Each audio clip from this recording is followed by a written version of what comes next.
I'll tell you this, if your worldview is such that you think that a pedophile rapist, that his actions are insignificant in comparison to some fantasy land of eternity, your moral compass has been completely skewed.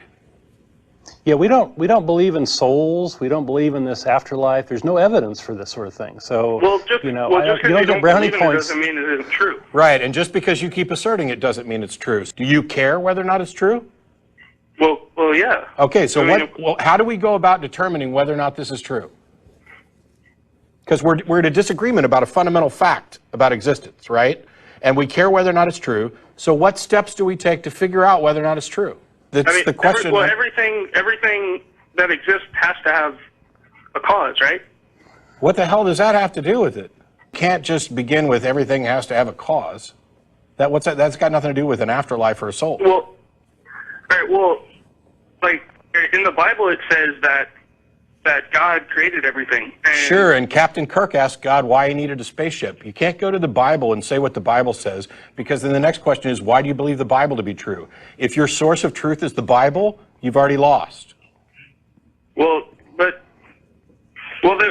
see, everything that exists has to have a cause, and everything does exist, so there has to be a cause. And the Bible says that God created the earth, and God created everything. Right, and other religions make other claims about it. So how do we go about finding out which one of those, if any, are true? Well, that's where faith comes in. No. Because if you care about whether or not something's true, faith has no place. Because your faith is indistinguishable from the faith of people who disagree with you. It's not a path to truth. Faith is accepting something. Faith is gullibility. Faith is the reason, the excuse people give for believing something when they don't have a good reason. I'm talking about how do we go about finding a good reason. And if your only answer is to, well, the Bible says so, or, well, you just have to have faith, then you've demonstrated that you are not actually concerned about whether or not it's true. I could take it on faith that, after I die, I'm going to be spirited away by leprechauns to the tree in my backyard. I can take that on faith, and now that claim is exactly as viable as yours, if not more. There is a tree, after all. I have a tree.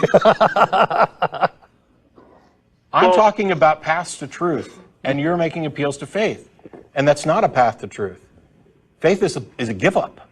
It's the point at which you stop seeking truth and just say, I can't figure out how to get any farther, so I'm just going to go ahead and accept this answer because it feels right, or because I don't want to keep looking. It's not a path to truth. And it's the thing that I would encourage people to do is to actually go around and think about how you find out whether or not something's true in every other aspect. Because I guarantee you that you don't use faith for finding truth outside of your religious claims.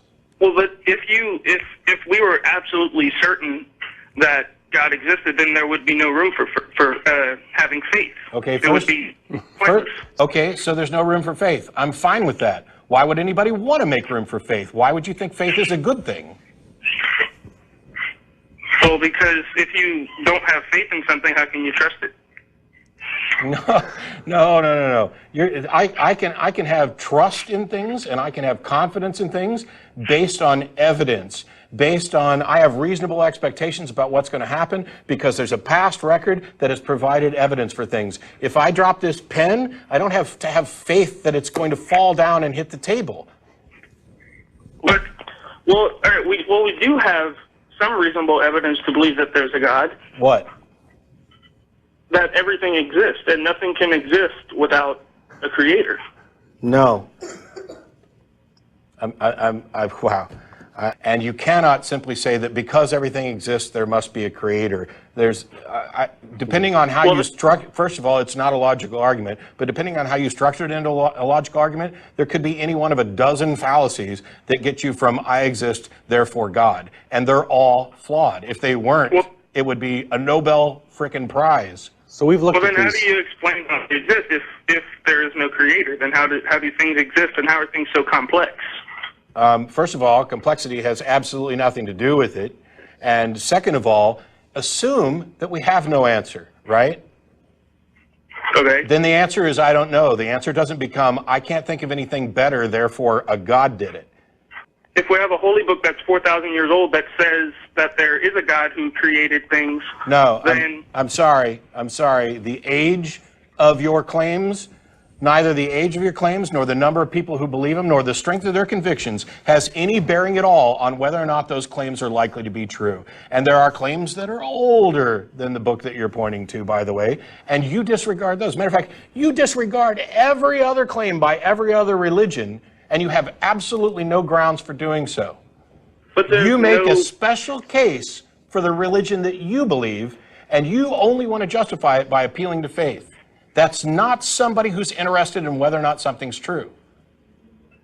Well, there are no claims that are as old as this one that say that there was one creator that created everything. Sure. Who cares? Why does it have to be a one creator? Why are you disregarding the other various creation claims? You're tossing out all of the other claims that don't match what you already believe, and you have no basis. Every other religion. But they don't talk about the creator. They just talk about gods that have always existed and that live in this realm. No, they don't. You are grossly ignorant on what other religions claim, and you're also grossly ignorant on how to go about processing claims to figure out they're true.